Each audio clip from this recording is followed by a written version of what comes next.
Assalamualaikum warahmatullahi wabarakatuh. Halo, apa kabar semuanya? Semoga sehat semua ya. Biasakan sebelum belajar harus berdoa. Mari kita belajar bersama. Tema 6, lingkungan bersih, sehat, dan asri. Subtema 3, lingkungan sekolahku. Dan sekarang memasuki pembelajaran yang ke-1. Ayo membaca. Bacalah cerita di bawah ini.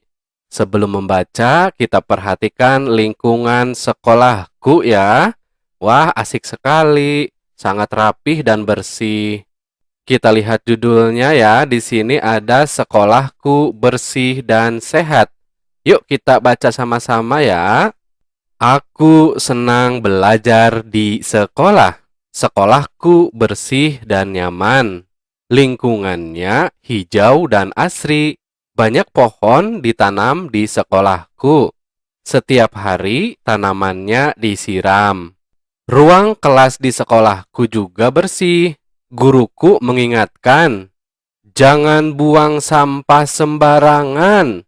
Buanglah sampah di tempatnya. Kami semua bekerja sama menjaga kebersihan. Tidak ada yang membuang sampah sembarangan. Kita lanjutkan ke halaman berikutnya. Setelah membaca nyaring, jawablah pertanyaan-pertanyaan berikut ini. Nanti jawabannya ada di dalam cerita yang tadi kita baca ya. Nomor 1.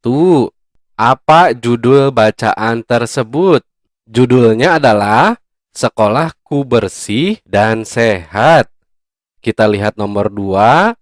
Bagaimana keadaan sekolah pada cerita tersebut? Jawaban menurut Abi yaitu keadaan sekolah hijau dan asri. Kita lanjutkan ke nomor 3. Mengapa udara di sekolah segar? Karena banyak pohon ditanam. Jadi udaranya sangat segar. Kita lanjutkan ke nomor 4. Siapa saja yang menjaga kebersihan sekolah? Kalau menurut Abi berdasarkan teks yang tadi, semua guru dan siswa ya, atau semua warga sekolah bertanggung jawab menjaga kebersihan. Dan yang terakhir nomor 5, apa saja yang dilakukan agar sekolah selalu bersih? Yang harus dilakukan yaitu menanam dan merawat pohon, kemudian tidak membuang sampah sembarangan juga ya. Nah, inilah jawaban-jawaban berdasarkan teks yang tadi ya. Kita lanjutkan lagi. Ayo menulis. Perhatikan kembali cerita di atas. Silakan nanti dibuka kembali ya ceritanya. Pada cerita tersebut terdapat kalimat ungkapan perintah. Tuliskan kalimatnya di bawah ini. Nah, tadi Abi menemukan 2 kalimat perintah ya. Di antaranya, jangan buang sampah sembarangan. Buanglah sampah di tempatnya. Nah, inilah yang dimaksud dengan ungkapan atau kalimat perintah ya. Kita lanjutkan lagi ke halaman berikutnya. Beri tanda centang seperti ini pada kalimat yang merupakan perintah. Kita lihat nomor 1. Bu guru sedang mengajar di kelas. Ini bukan kalimat perintah ya, tetapi ini kalimat berita. Kemudian nomor 2, buanglah sampah di tempat sampah. Nah, ini termasuk ungkapan perintah ya, atau kalimat perintah. Berarti kita beri tanda centang seperti ini. Nomor 3, anak-anak bermain di halaman sekolah. Ini bukan kalimat perintah. Nomor 4, letakkan sepatu di rak sepatu. Nah, ini termasuk kalimat ungkapan perintah. Berarti kita beri tanda centang. Dan yang nomor 5, jagalah kebersihan sekolahmu. Ini termasuk kalimat perintah ya, jadi kita beri tanda centang seperti ini. Jadi ada 3 buah kalimat perintah. nomor 2, kemudian nomor 4, dan nomor 5. Kita lanjutkan lagi. Ayo berdiskusi. Kita adalah warga sekolah. Kita harus ikut menjaga kebersihan dan keindahan sekolah. Sekolah bersih dan rapi membuat kita nyaman belajar. Agar sekolah rapi, kita harus meletakkan peralatan-peralatan sekolah pada tempat yang sesuai. Pajangan-pajangan kelas juga harus diletakkan dengan rapi. Kita lanjutkan lagi ke halaman berikutnya.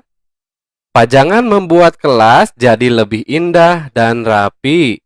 Salah satu pajangan di kelas adalah Garuda Pancasila. Garuda Pancasila membuat kelas jadi indah. Garuda Pancasila juga dapat membantu kita mengingat pelajaran. Kita lihat gambarnya ya, ini merupakan gambar ruangan kelas. Di sini ada Bapak Presiden dan Wakil Presiden. Nah, di tengah-tengahnya pasti kalian ingat ya, selalu ditempelkan gambar Garuda Pancasila. Kita baca lagi teks di bawahnya. Masih ingatkah kamu bunyi sila-sila Pancasila? Wah, pasti ingat ya, karena setiap hari Senin dan sebelum belajar dimulai suka dibacakan ya. Pada tema sebelumnya, kamu sudah mempelajari bunyi sila ke-1 dan ke-2, serta lambangnya.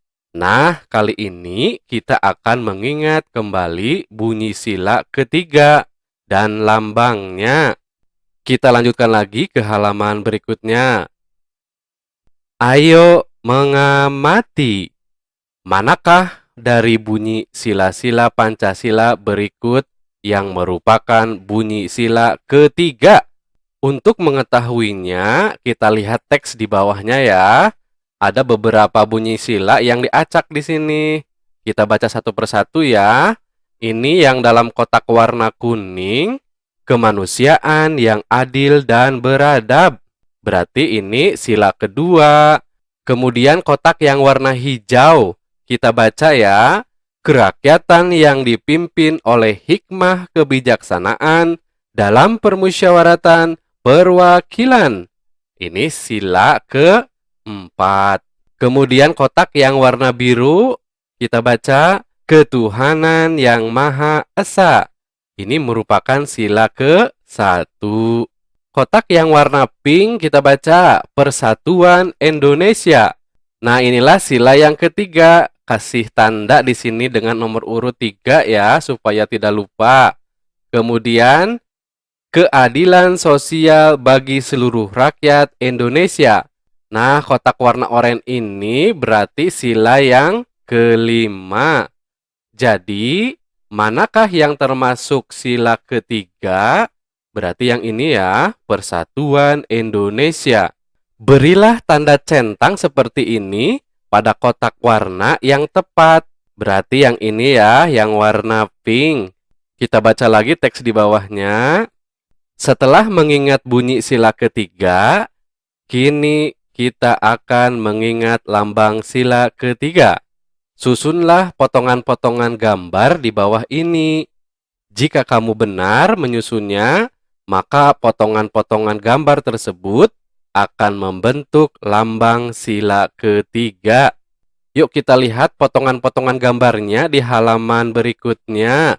Nah, ini sudah ada potongan-potongan gambarnya ya, yang membentuk lambang sila ketiga. Nanti kita susun di bawah ini.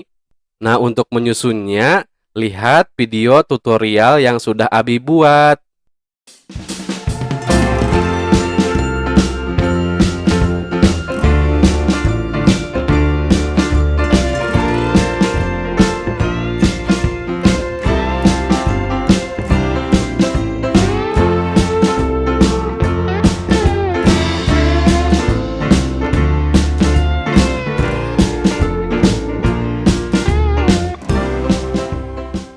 Nah, itulah lambang sila ketiga, yaitu pohon beringin ya, yang melambangkan sila ketiga Persatuan Indonesia.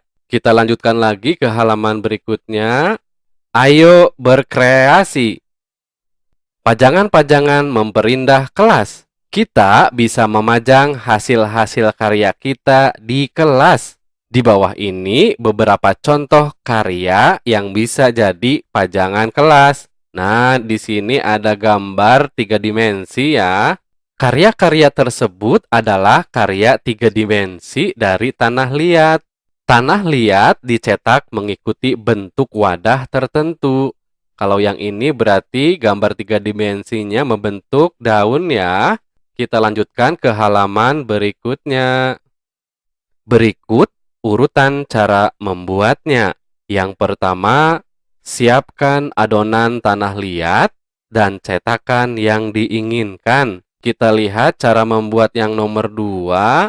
Masukkan adonan tanah liat ke dalam cetakan hingga penuh. Kita lihat nomor 3. Lepaskan tanah liat dari cetakan. Kemudian kalau sudah dilepaskan, yang nomor 4, keringkan hasil cetakan tersebut dengan cara dijemur atau dibakar. Kita lanjutkan ke halaman berikutnya. Untuk sementara, hasil cetakanmu selesai. Biarkan sampai hasil cetakan tersebut kering. Setelah kering, hasil cetakan tersebut bisa dipajang di kelas. Kelas pun menjadi semakin indah. Kelas yang bersih dan indah meningkatkan semangat belajar. Mari kita jaga kebersihan dan kerapian kelas dan sekolah kita. Nah, untuk kegiatan bersama orang tua membimbing siswa untuk selalu mengikuti peraturan yang ada di sekolah. Nah, sebelum Abi akhiri, ingat 3M ya, pesan ibu. Yang pertama, selalu menggunakan masker. Yang kedua, mencuci tangan. Dan yang ketiga, menjaga jarak minimal 1,5 meter. Demikian pembelajaran untuk hari ini. Semoga bermanfaat. Terima kasih. Wassalamualaikum warahmatullahi wabarakatuh.